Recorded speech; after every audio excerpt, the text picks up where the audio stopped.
Inner World Work, a summary in several parts, based on Guidance for Life on Earth, teachings and practices from inner guides.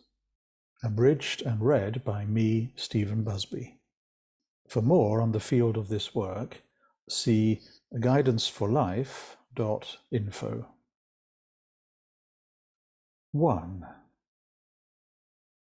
All your world events unfold within you, as individuals and as your human collective. They are seeded, enacted, and witnessed within. In your experience of world and of life, there are no circumstances arising that are inappropriate to you, for you are drawn to those situations where, increasingly, you are stretched and often exceeded by what you cannot control or contain. Consent to meet more world within you, and you are touched or struck by depths of feeling or by inner energetic movements that seem not to correspond to whatever is playing out on the surface of things. You may, for instance, find that grief is available to presence and express, or that energies arise or erupt through you in ways that are difficult to accept. What might it mean for you to participate through your life circumstances more consciously in and as your whole human collective? How might you be called to claim, presence, and reflect to others around you those inner structures wherein your world most awaits your attention? Where you are unavailable to yourselves and to each other in relational ways, then here you are increasingly invited, through the compelling nature of the events of your lives, to inquire, in service to your purpose and to the greater experiment of which you each are an integral part. This you know and are here to remember. Learn to bear witness, then, to how your outer world is reflected within you, and you open to the many ways in which the most painful separation between you and in each of you is maintained. The ways in which the outer effects of your separation play out in and as your world. To learn and practice like this is restorative of those feeling capacities wherein you may most remember yourselves. It is restorative, therefore, of those parts of your societies where you live in separated, painful ways.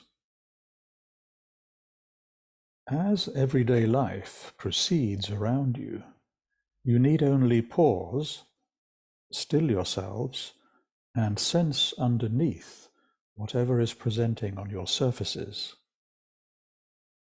With practice, you begin then to discern subtle movement, sensation, feeling or lack of these, or particular gradations. You may discern emotion, numbness, pain, shame, despair, and suffering, on a scale that is immediately apparent to those who open themselves to the collective within. It is not that these aspects are suppressed within your everyday life. Rather, it is of these that your everyday life is intimately composed. Your world is woven of such structures and the strategies that you use to seek to manage them. Your outer world precisely reflects the vibratory qualities of your worlds within. Thus are you drawn to those world circumstances, however painfully and compellingly, that live and unfold within you. 2. Meet and receive each other in sensitivity at what for you are those edges or limits to where sensitivity leads you, and you find yourselves embracing, on behalf of each other, whatever is held in pain, on behalf of all pain with which your world is imbued. There is no greater inquiry than into sensitivity. Here, everything is revealed to you, and all your relationships and circumstances unfold in reflection of this. Through sensitivity, you are returned to a knowing, embodied within the vessel, that there is no part of your world that may be met in anything other than wholeness, no part of yourselves that may be reflected in anything other than essence. Inquire together, for instance, into how, in your collective ways, you collude in representing yourselves as wounded, and you realize that you are directed into your own depths. Choose to presence any aspect of your human collective, for example, through any part of your news, and whatever is brought into subtle awareness is brought into loving relationship, which is to say, into an embodied knowing of wholeness. In embodied knowing of wholeness, there is no damage that may be done unto you, nothing that may be inflicted upon you, nor any way in which life may be broken. Your human condition may be understood only in wholeness. In embodied knowing of wholeness, all suffering is understood as your own, as seeded in your habitual association with the vessel as a place of mortality and pain. Suffering may not then be approached in local terms only. Gather into your arms any aspect of your world, and it is as if you were ever lost and now are ever found. In embodied knowing of wholeness, there is no suffering from which you may separate yourselves. None. All suffering that ever was, is, and may be, awaits you. This is the maturity to which you each here are called. 3. You are here to engage with what presents as your own circumstances in specific ways, whilst attuned in your sensitivity to what your world is inviting you to. This entails an ever finer listening within, such that your feeling and other capacities be more fully activated and engaged. You bring a unique complexion and tonality in how you sense and feel yourselves, and through your sensing of yourselves, your relationships, and your world, in how you world. Through your sensing of yourselves, you discover that your world is imprinted with fear and anxiety, personally and collectively so. How much then are you able to perceive your world clearly outside of yourselves? The lens through which you look at your world, apprehend your world, and seek to act in your world is clouded. Any outer action, and the perception upon which this is based, is filtered through the particular effects of your feeling, or rather, the effects of where or of how you are unavailable to feel and receive yourselves.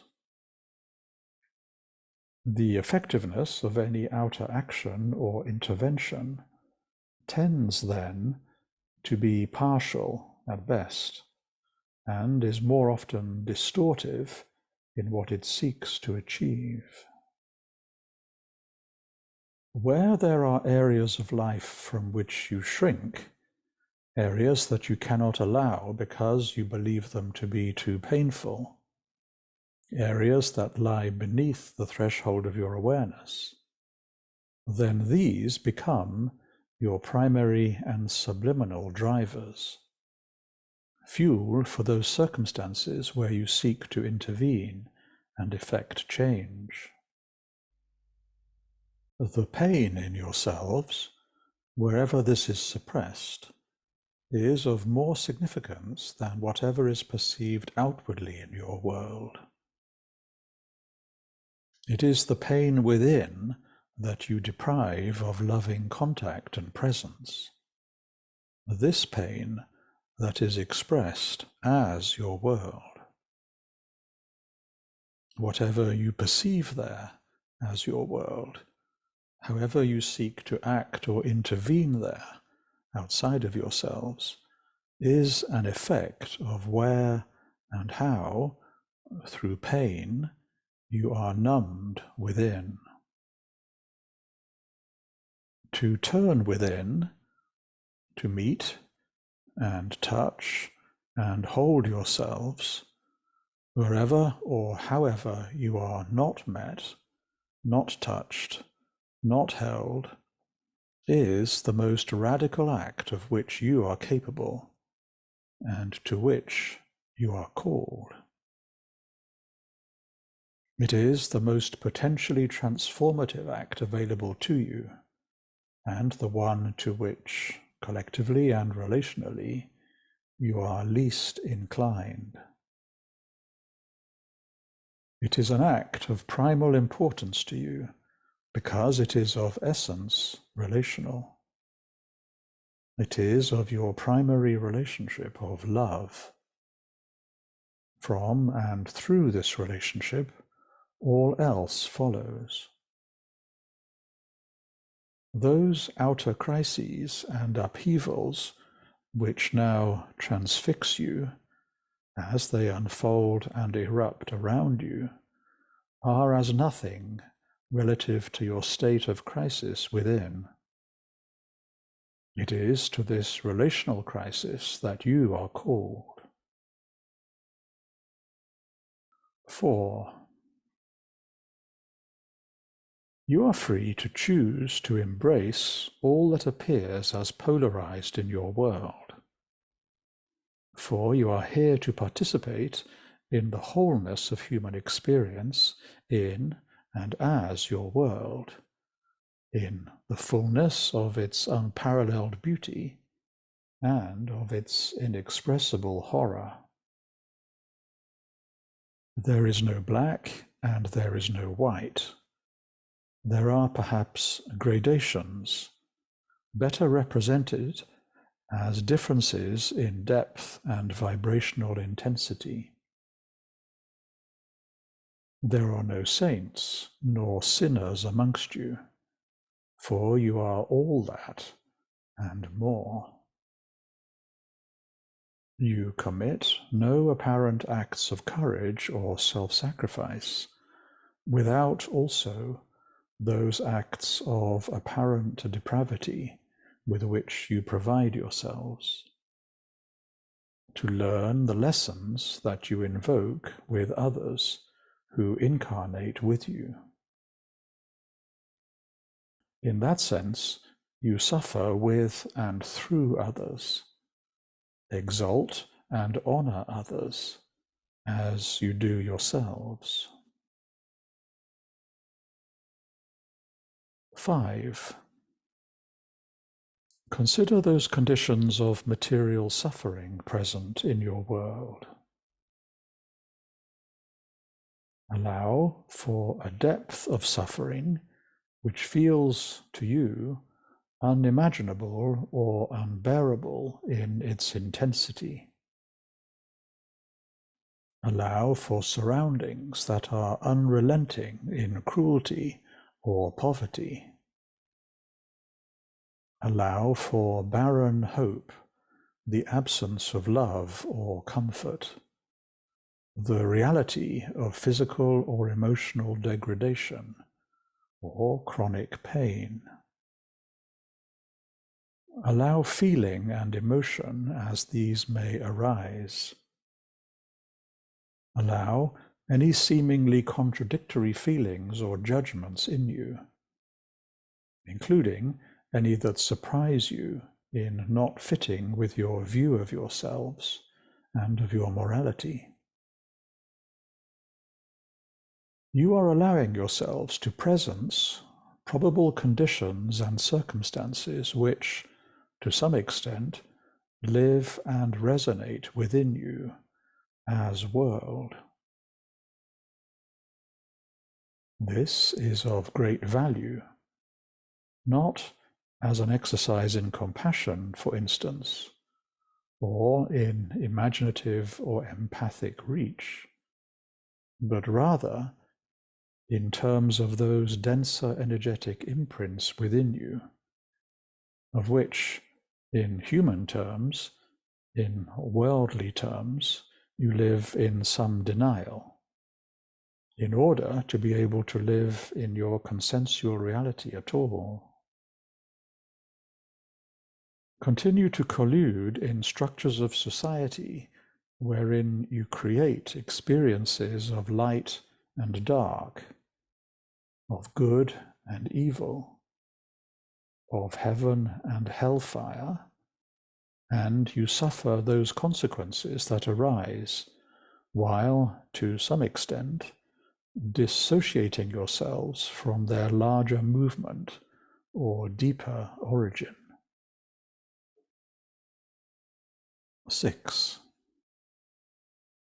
Listen.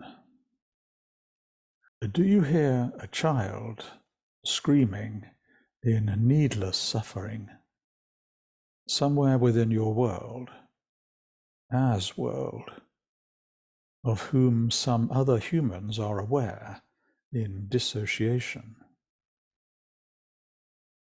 Hear this, and you too share in humanity's pain and distress, in humanity's broken-heartedness, your own. This child is none other than you, in that his or her experience is available to you and lives in you, inseparable from your intimate experience of incarnate life. You are here then, in your heart, as much for this child as you are for yourselves. You are this child as you are yourselves. Your own unfolding is none other than her or his own. You are woven into each other's incarnate experiences, inseparably so. Your choices and your fates are one. Inasmuch as you allow yourselves to begin to feel the reality of this, to feel rather than to think it, then you are available to love. 7. Make yourselves available to love, and you find there is less a tendency or compulsion to fix fearfully upon the nature of those outer crises that concern you. You find that you no longer seek to apprehend such phenomena primarily through strategies of containment and control, for you are, in your sensitivities, opening to more subtlety, to more complexity, to a wider and deeper framing of life. Frame life in less habitual ways, and you discover that all the phenomena of life open as flowers before you, each aspect of which is represented within you, the collective human vessel. Understanding arises and is not based upon those same precepts through which phenomena become problematic for you. Understanding arises through a felt sense of your world, of your own worlding. Understanding arises, seeming to precede phenomena in their manifest form, and to embrace what is not yet in form as you know it. In this understanding, you are available to aspects of yourselves that are not imprinted with expectation and anticipation. Thus, you are available to perception of inner frameworks of reality of an interwoven nature. Frameworks for which, at the level of habitual mind, you are not equipped. Understanding arises through the higher mind of the heart center, where all origins are intuitively known. In this understanding, you perceive the arising of your circumstances in terms of their roots, in terms of the principles underpinning them. Thus, you are encompassing, for instance, of apparently opposing economic or political agenda or causes. You are encompassing of what does not seek to encompass, and which seems to lead to suffering or to consequences of destructive effect. You are no longer investing in causes, in factions, or in perspectives that are rooted in dualities of what for you is past or spent, and which need no longer engage you. Your dualities of right and wrong are rooted in rigid ways and forms, and belie deeper truths. Yet you are not neglectful of causes, nor rejecting of them, for they are aspects of your world and are thereby available to embrace. In this understanding, you intuit the larger frameworks wherein your life lessons are being worked through. You intuit, too, the evolutionary agenda that are at stake. In this understanding, you need not continue to attempt to reduce the impact of those symptomatic effects that concern you, for example, at the level of your environments, to the exclusion of all else. Rather, you include awareness of the compensatory nature of those aspects of your behavior that are being played out in your strategies and solutions. Action arising through you is encompassing of the roots underlying your behaviors, often to healing effect. You find that you are witness to movements and openings within the vessel. You are allowing, for instance, of long-held anger and grief, perhaps to explosive effect. These are effects available to your deepening embrace, particularly when practicing with others, where they may be met and transmuted. 8. In your deepening embrace of world, there need be no struggle. Nothing need be vanquished, destroyed, or overcome. Consider the extent to which your suffering unfolds through all that you believe to be threatening in its otherness. The extent to which you are complicit with what in your world seeks to assimilate, to disarm, to disempower. The extent to which you strive to render similar or same whatever you experience as different, seeking to represent this in your own image in such a way that difference may be made more palatable, in such a way that your distress be relieved. The extent to which it is your own complex and subtle nature that you are striving to simplify and contain. The extent, then, to which your world, in strangeness and beauty, in wild and reckless love, your very own, be tamed within you.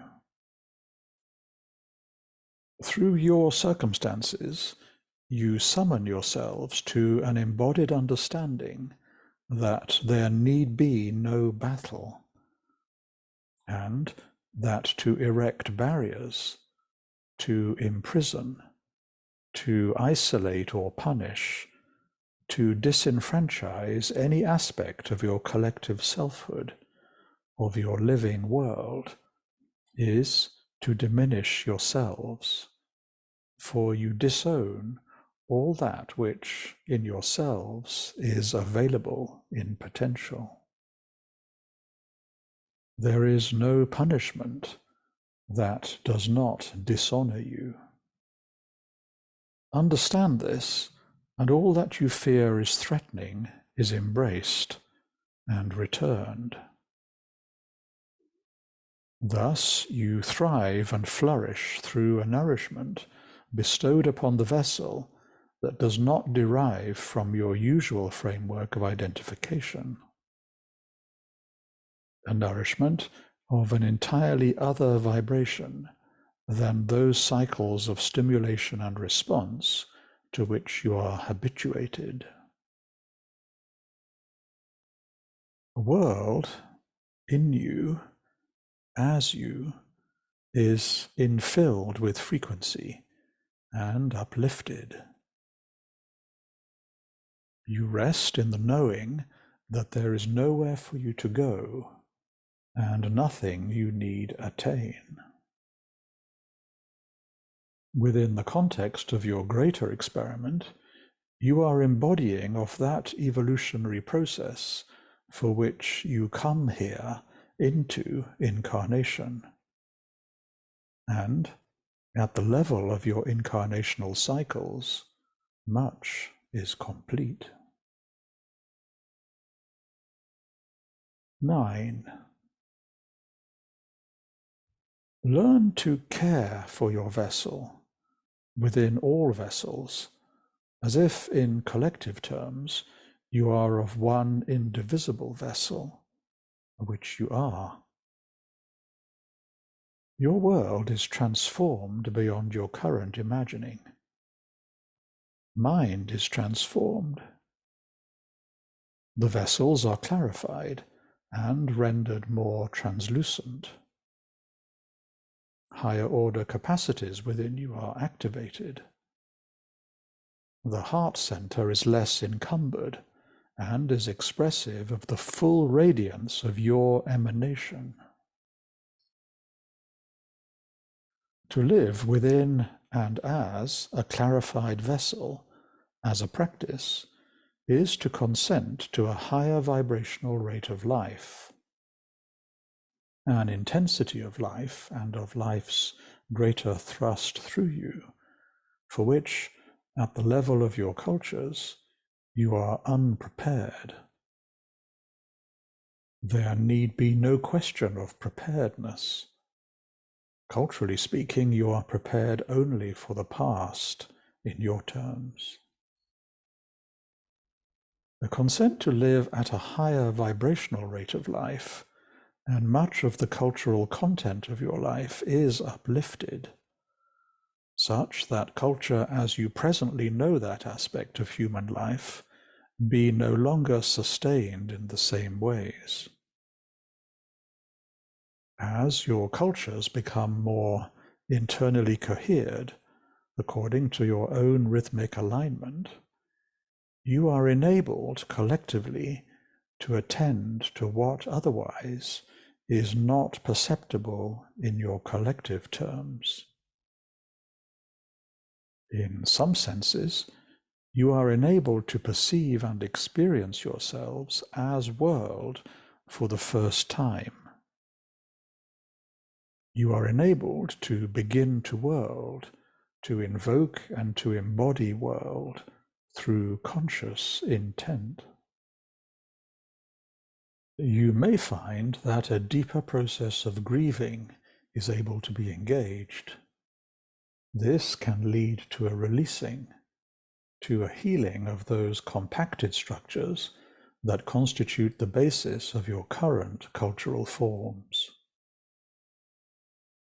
A certain idea of what for you constitutes culture is brought to completion. Alternate and probable evolutionary timelines become apparent.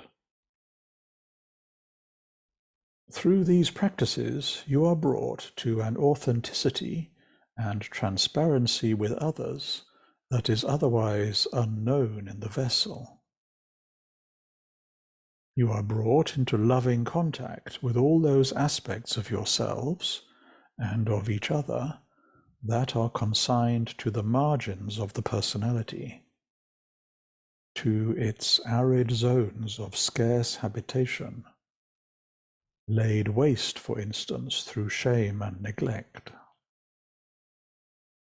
It is here that you are stretched and tested, and are potentially available to those probable versions of yourselves awaiting materialization.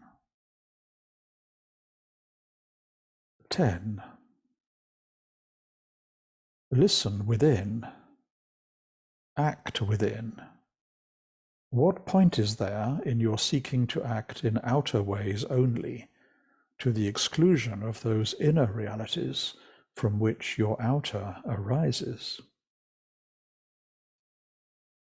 Your greater invitation is to act at the very highest order of reality that you are able to imaginatively project yourselves into and as. The very highest order of reality whose whisper, as you listen within, is your own inner voice. The very highest order of reality that you are here to remember. At higher orders of reality, there is learning through collective curricula that are without consequences as you know them, or rather, learning through curricula that bring forth a higher order of consequence as your world. These are consequences that you are available to embrace in ways otherwise unknown within your earth plane as you currently experience this. Understand then that you are not here to correct, improve, or otherwise resolve anything in your world, for you are not something or some state that needs to be resolved. You are not here to legitimize your world as you know world currently, nor to simply render your world more sustainable. For that would be to continue to enact life in ways that do not serve you. Continue to try to do so, and you invoke timelines where your familiar cycles of stimulation and response are accelerated, and where you ever struggle to contain the uncontainable. 11.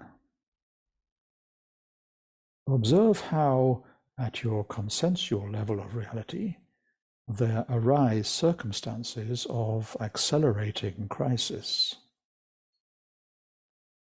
You are striving to meet such circumstances through the outwardly focused interventionist strategies familiar to you. Strategies that emerge from and are constrained by the low levels of coherence in your cultures to which you are accustomed. Strategies where you succeed in aligning your collectives only according to what appears to you to constitute the least painful ways forward. Strategies where you are reluctant to compromise the relative security to which you are attached. The effects of such strategies are low-level and localized. They amount to a kind of containment in which, in your hearts, you struggle to believe. For these strategies do not call forth those higher-order capacities awaiting activation. They do not inspire, electrify, or awaken you to yourselves.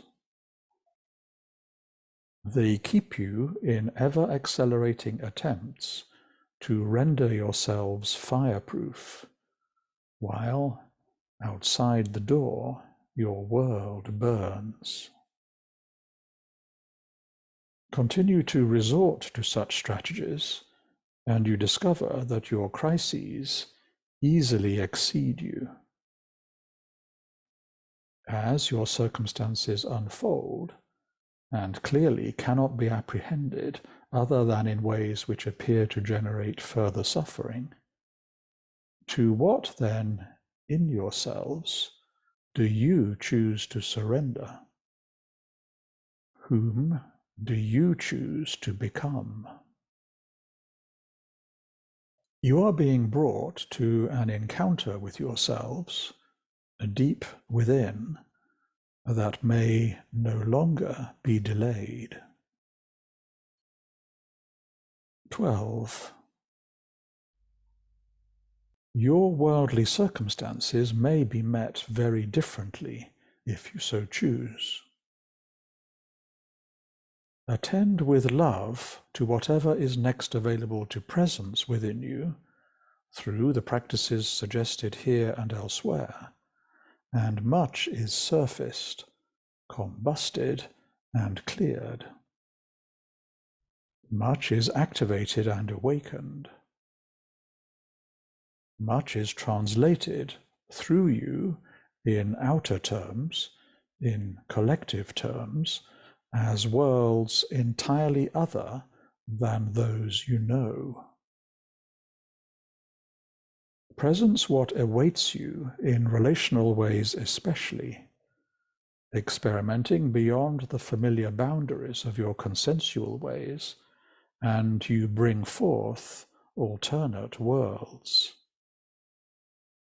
You draw upon probable aspects of selfhood and probable human capacities that are realizable only through higher vibrational ways of relating together, ways from which experimental collective configurations may emerge that are unknown to you. These configurations are reflective of whole human collectives in probable form. They contain, within their experimental nature and qualities, seeds of a humanity known to you intimately within. A humanity for which each of you are here. In activating your higher order capacities, you invoke levels of cohesion at cultural levels that are unimaginable within your current societal scenarios and crises. This is cohesion that may be easily materialized, despite the appearance of those models you already know, those characterized by struggle, dissent, and suffering. This cohesion springs from a readiness in each of you to simply allow yourselves to align alongside each other as a practice in informal collective ways. Through simple shared alignment at whatever place and time is available, you discover an unsuspected capacity to invoke and create together. You discover that this becomes your attentional focus, your relational focus, naturally, easefully, and joyfully so. You discover that this becomes the bedrock upon which your societies are reconfiguring and emerging, upon which you are reconfiguring and emerging. You discover those worlds ready to arise through you. You remember and discover yourselves. 13. As a practice, consider an aspect of your world that you wish to be different, changed, or improved. This may be a physical geographical area or place, for instance, or a general characteristic or feature of your world. Choose an aspect that is preoccupying to you. What feelings are associated with your chosen aspect? What kinds of feelings are generally associated with this aspect in your world, so far as you know? How much does the aspect seem or feel to you localized or generalized throughout your world? How much does the aspect seem to be time-bound? Or do you have a sense of it stretching backwards into the past of your world, or forwards into your future? As you consider your chosen aspect in these ways, bring attention to your breath and emotional state.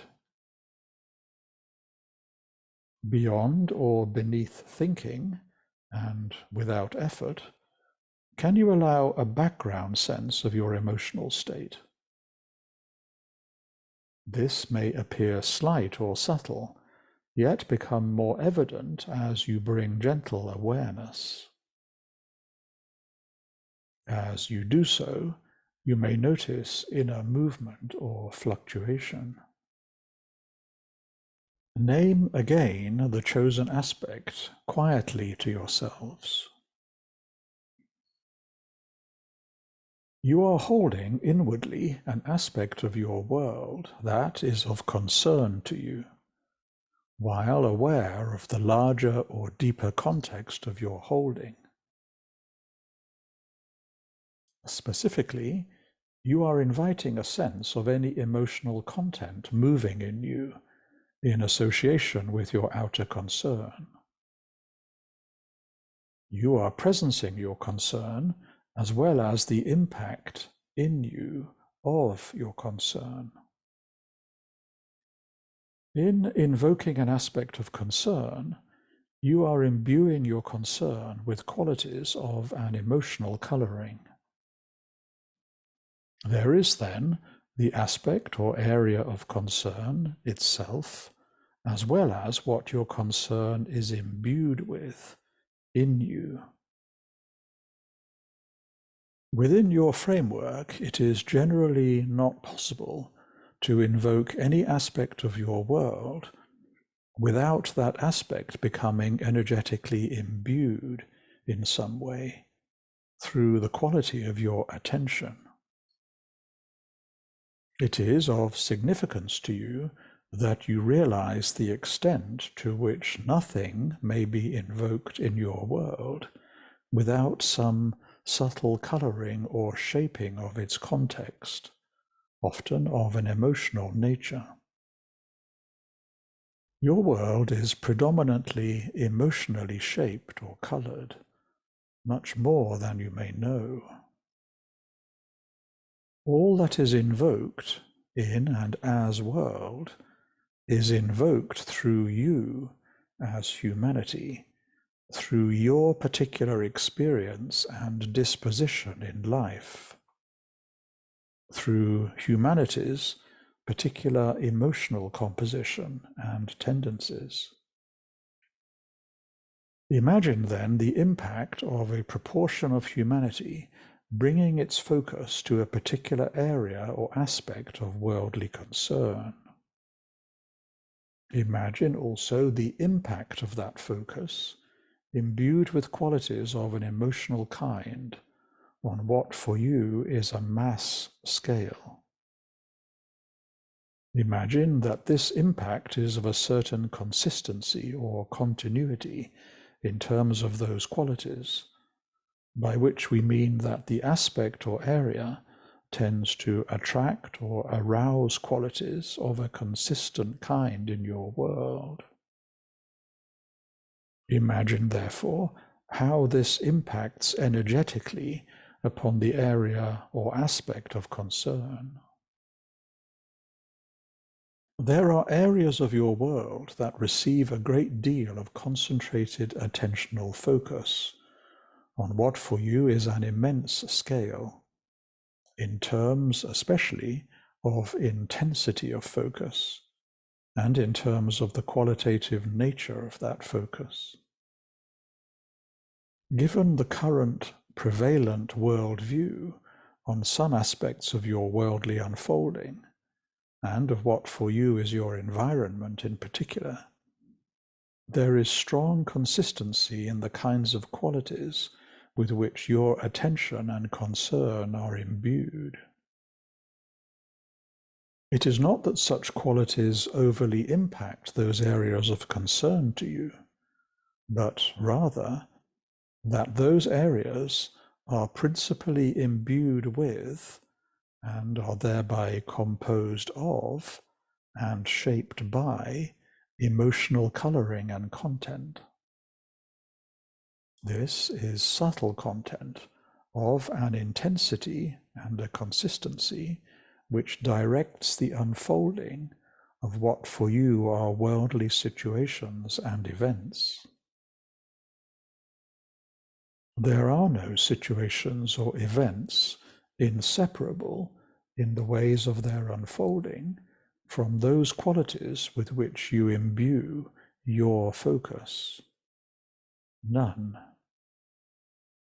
You form the particular unfolding of your world through your focus, especially to the extent that you continue in unawareness of this.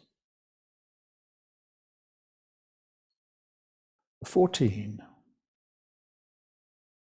Reconsider your chosen aspect while you bring awareness to how you are focusing upon it through it. Bring gentleness and slowness of attention rather than rushing towards the aspect, as it were. The manner of your apprehending anything includes, above all, the manner of your first approach, as well as the vibrational quality of attention with which you then envelop a theme, issue, or area.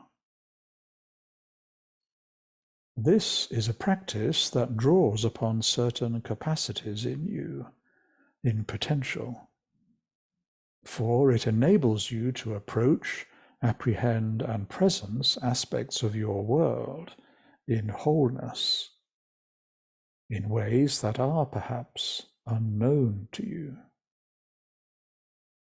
It enables such aspects to be held and presenced, to be revered and honored in ways which, in your worldly terms, are radical indeed. This is not merely a personal practice, one with which many of you may be familiar, but a practice in cultural terms, one that changes the nature of your collective unfolding when practiced together. This is a practice that changes the nature of the unfolding of your world through you in your very own practice configurations. Practice together, aligning your focus such that those qualities with which your attention is imbued become coherent and intentional in their vibration, and there is no part of your world that may not be impacted. Presence more deeply those emotional layers, cultivating some differentiation, for your attention is more complex and multi-layered than you tend to allow. If your chosen aspect is in any way disturbing or distressing for you, then this is ideal for this part of your practice. The aspect should be activating in you of some emotional movement, however faint. This is a practice in allowing whatever you are receiving through attention some movement in you. Movement that is, in human terms, most accessible through your emotional sensitivities. Notice what is being touched in you as you allow your chosen aspect to further unfold, as you focus directly upon your chosen aspect, particularly in terms of its human impact. We mean in terms of the tangible and collective impact upon people, upon humanity, in your planetary terms, of your chosen aspect and of its expression in your world. To better access what is being touched in you, you might allow a faint background feeling sense. Holding this gently, without pressure, allow more feeling around whatever you are sensing, gradually and inquisitively. You may be someone with direct access to emotional movement within you. Yet, even here, there may be layers which appear less accessible or familiar. For instance, you may discern anger, perhaps outrage. There may be a sense of layered sadness or more. Allow any movement of this kind without restraint or control. Such emotions are themselves complex and are often embedded within several other kinds of emotion, some rather concealed. As you maintain attention and allow yourselves to feel ever more deeply, you may also discern an arising of grief, for instance, or of deeper layers of rage. With awareness, there may arise frustration in anger, which, when further presenced, leads to a more general sense of frustrated feeling, perhaps since early age. This, in turn, when presenced, may reveal a more general enragement embedded within the vessel.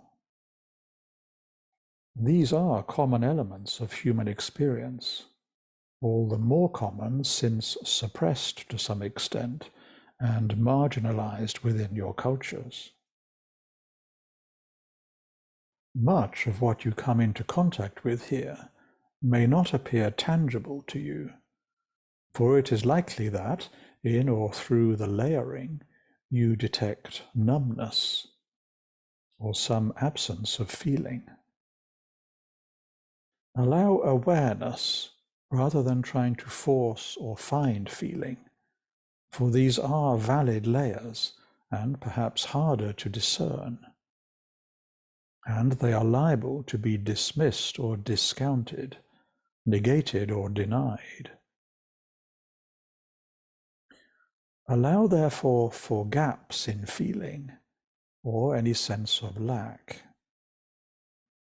Allow for frozenness or for faint feelings that are hard for you to differentiate. Allow especially where there may not be names or labels by which you identify inner experiences to yourselves. In this way, you bestow life upon whatever may not be consented to within your familiar framework. Allow whatever arises for you. Your practice is to gently reveal inner worlds and their qualities, rather than to continue to unconsciously impart such qualities in and as your world. 15. You are learning to surface aspects of your world within you that are not held in neutrality. Nothing may be held in neutrality within human experience, and, in energetic terms, you cannot claim indifference to any aspect of your world. Nothing may be held at any apparent distance to yourselves, in space or time. Your world, in all aspects, does deeply impact upon you, just as you, in your receiving of any externalized aspect of your world, do deeply impact upon and imbue your world, profoundly so. To become ever more interested in and discerning of your inner processes and subtle movements is not to practice neutrality nor indifference. Crucially, alive and aware interest does not exclude relatedness and does not favor abstraction or dissociation. To attend to yourselves in ever more loving ways is to embrace yourselves in and through your probable selves in probable lifetimes and realms where you arise. You are here to bestow free passage upon the deepest levels of feeling buried within you through simple awareness. You are not here to dilute, suppress, or manage such energetic layers or structures in any way. You are not here, however, to simply allow potentially buried feelings, explosive and indiscriminate expression in your world, for such would not serve you. You are here to learn to sense, to discern, and to affirm within you what is real, inasmuch as this be felt and realized. Much of what you may be beginning to surface at deeper levels through the practice may be threaded with fear. Beneath much of your layering, there is fear of what you might uncover. This is less likely to be fear of or engendered by any external aspect. It is more likely to be fear of further feeling. There is little that is feared more in your world than feeling. Fear of feeling keeps you entrapped within dulled and diminished lives, wherein much of your feeling is filtered or suppressed. Through collusion, you maintain each other within collective structures whereby much that would or could be felt is disallowed. To feel more thoroughly and wholly your world in all your own aspects does not destroy you. It does, on the contrary, potentially release you from layers of suppression and denial, which, insofar as these are presenced, give rise to wholly other worlds. Such worlds are yours, and their birthing is already in movement within you. Movement that you are here to sense, honor, and allow. 16. As a continuation of the practice, allow for the possibility that whatever next awaits inquiry in you is imbued with some form of fear, at least partly so. Allow for this without effort or forcing through simple invocation in the form of the following question. Of what am I fearful within? Inquire through this question, pausing on each occasion to listen and feel further. Of what are you fearful within?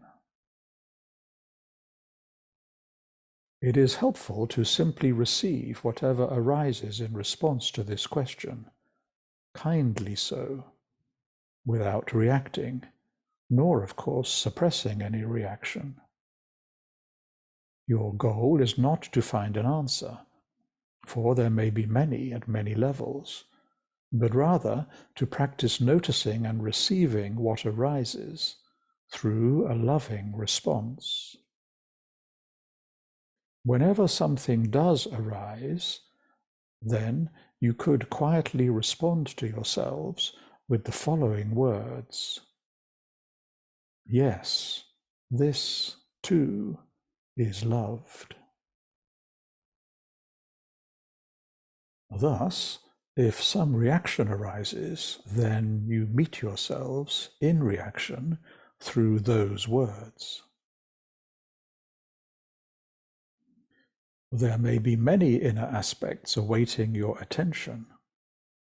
Practice with a companion. Take turns in posing the question to each other, patiently so, while receiving whatever arises and is spoken. Whatever arises is held and embraced within relational space, and thus is being witnessed in your world. Practice in this way, and you begin to gently untangle those structures within your societies that are based predominantly upon suppressed fear. Return your awareness now to your chosen worldly aspect. Listen and feel within. How do you receive this aspect now, and with what effects within? With what quality of attention do you approach this aspect of yourselves now as world? What is your sense now of your chosen aspect within the context of your world? Is the aspect different in any way as you invoke and presence this now?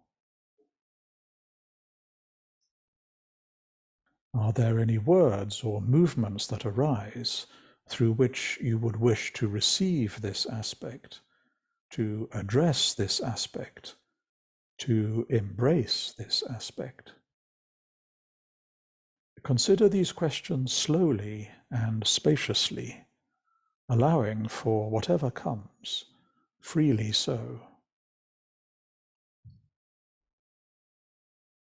You could consider the following question too.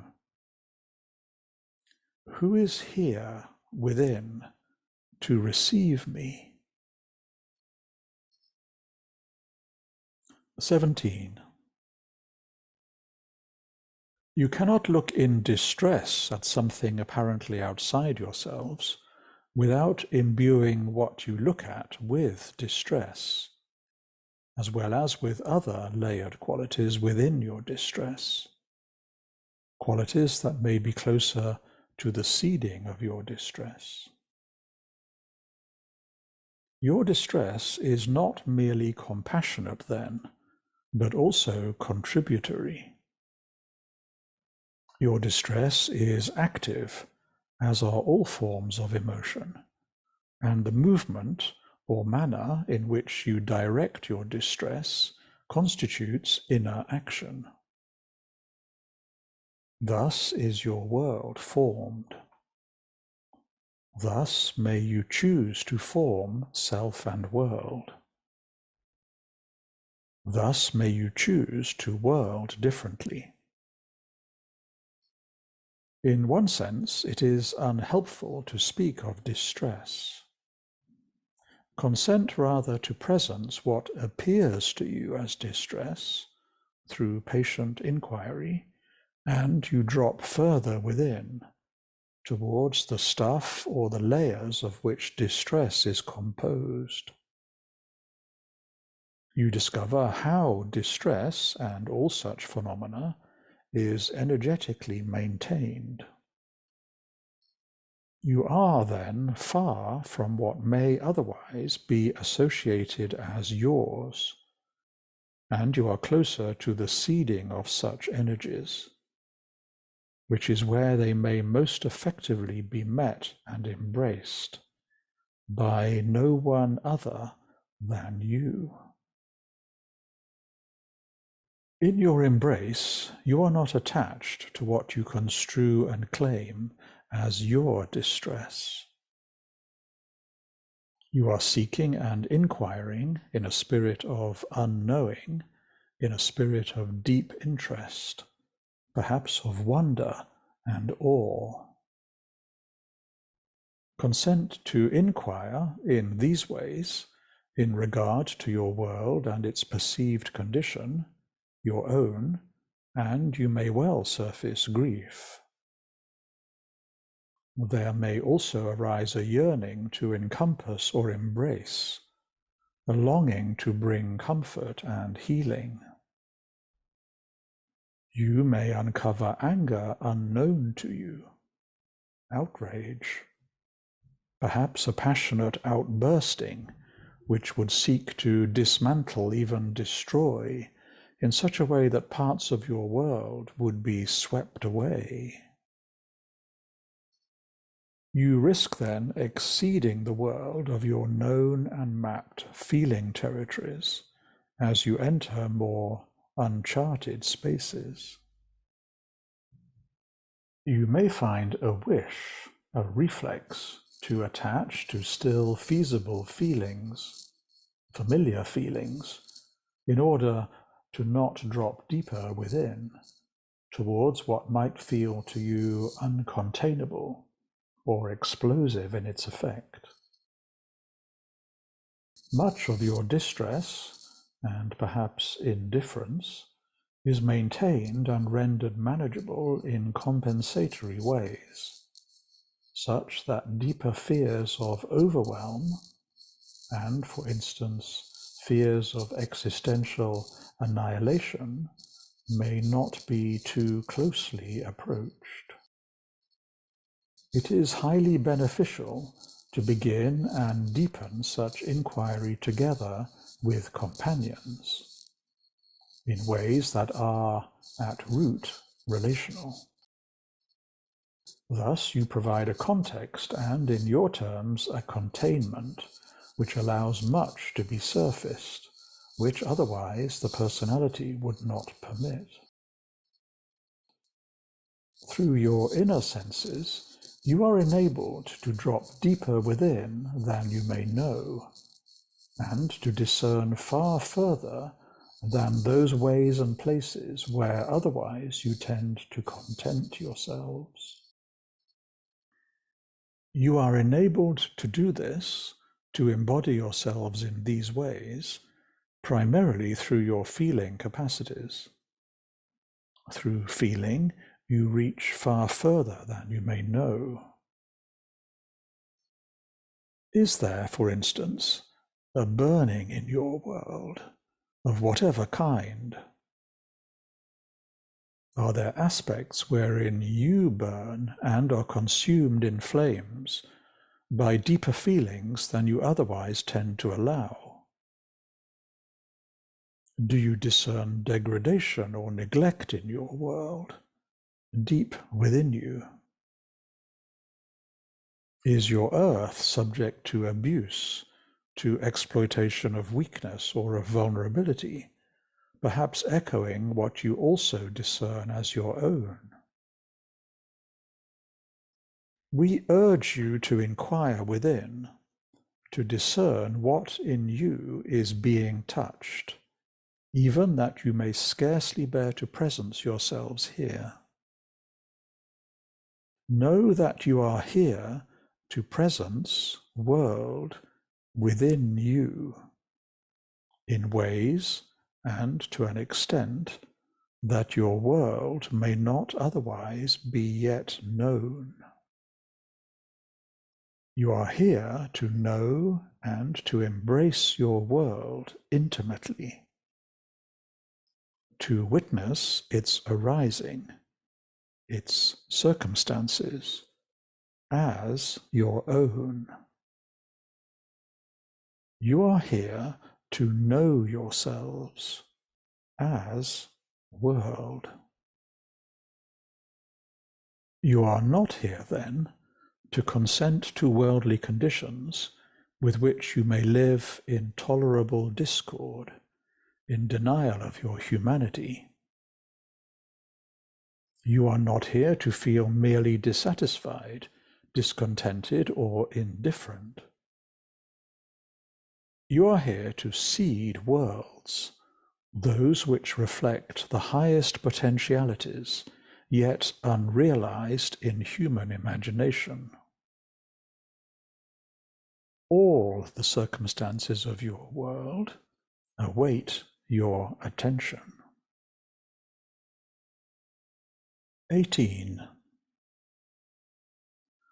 The qualities with which you imbue your invoking when presencing are crucial to you. Look out upon your world in desolation, and you do yourselves no favors. You merely intensify the effect of that energetic imprinting to which you believe you and your world are subject. You continue to validate those conditions that are ever generated anew. Alternatively, look out upon your world in awe at the sheer, unceasing arising of life, at the complex flowering of life in myriad form as a reflection of your essence, and you embrace all that cannot be encompassed within your culturally conditioned perceptual filters, thereby encompassing far more. Look out upon your world wherever or whenever you witness life arising in ways that are not patterned through imprinting, such that pain and suffering of the smallest parts be now lovingly encompassed, and the nature and quality of your looking is transformative in its effect. You are imbuing your world with a compassion and a caring that is radical indeed. This is radical in the sense that those conditions appearing to give rise to a world of suffering are themselves embraced and returned to origin. A consent to care without limit or conditionality, and you return far more than you may know. You become what was never embraced or beyond embrace. How you look out, how you presence, how you embrace and encompass are all integral aspects of your worlding as your living practice. You are here to gather with others, to walk together and accompany each other in your world as your worlding. You are learning together to walk along those fault lines that are most denied and compensated for. You are walking where, through your subtle sensing, it is clear there is blood spilled and tears ever suppressed that soak your earth. You are opening your heart to those lost and neglected corners of your cultures, wherein life is most marginalized in the pursuit of some other cause, a cause whereby the sacrifice of some aspect of your humanity is considered expedient. This is how you are here to walk and to world. This is your work, inseparable from the life that you are here to honor and to embody at the very highest levels of your selfhood, in every step you take. 19. There is little point in your invoking higher consciousness while consenting to suffer from the consequences of where you do not go. There are levels of suffering and torment tolerated within your collective vessel that appear breathtaking indeed. To allow any aspect of your vessel to expire, for instance, through starvation or emotional neglect, any part of your peoples to be sacrificed in service to continuing greed and corruption through oppressive structures of power, is to consent to the smothering of life within you and to your own exploitation within the collective vessel of which you are constituted. It is to consent to the continuation of low vibrational life curricula on a collective scale, which maintain your enmeshment within karmic cycles, cycles whose effects far exceed the locality of your time and space. It is to entrap yourselves within frameworks characterized by continuing crisis, catastrophe, and suffering, as if this were the only mode of learning and development available to you.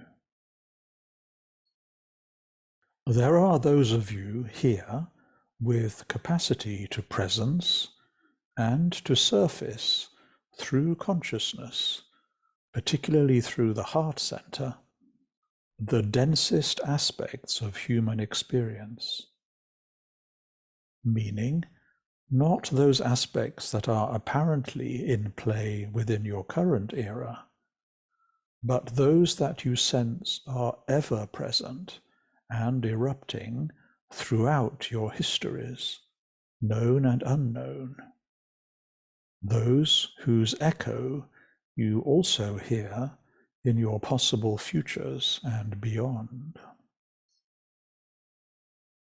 Are you of such capacity? Do you sense the deeper field of which you are an intimate part, whereby the suffering of any form of life, known or unknown to you, is an intrinsic part of your own and of all suffering?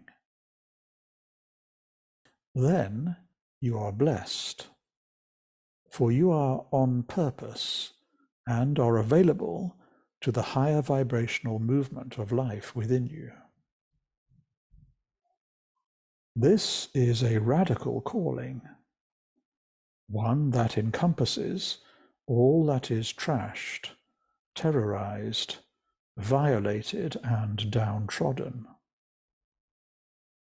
It is a calling that entails an opened heart, wherein the entire span of human experience is admitted entrance and is wholly embraced as your own.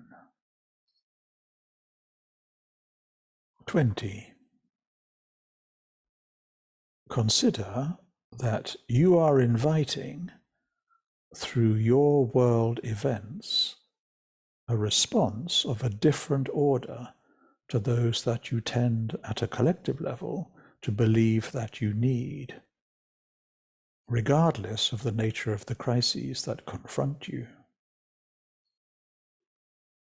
You require, your world requires, that you act by cultivating a radical mode of living in inquiry together. To gather with others is to act and respond. Your world circumstances are your own invitation to yourselves to inquire into what is available in you and in each other to embrace. To inquire into the energetic structures that underpin your usual modes of action or of reaction in terms of core beliefs and expectations. To inquire into the kinds of world that you are here to bring into being. In this response, unknown worlds are summoned through you. They are here and await you. Act, and you find that your experience of world unfolds very differently than in any habitual or familiar way. This constitutes for you a most effective, loving form of inner-outer action, wherein your world, and far more, through consciousness, is utterly transformed.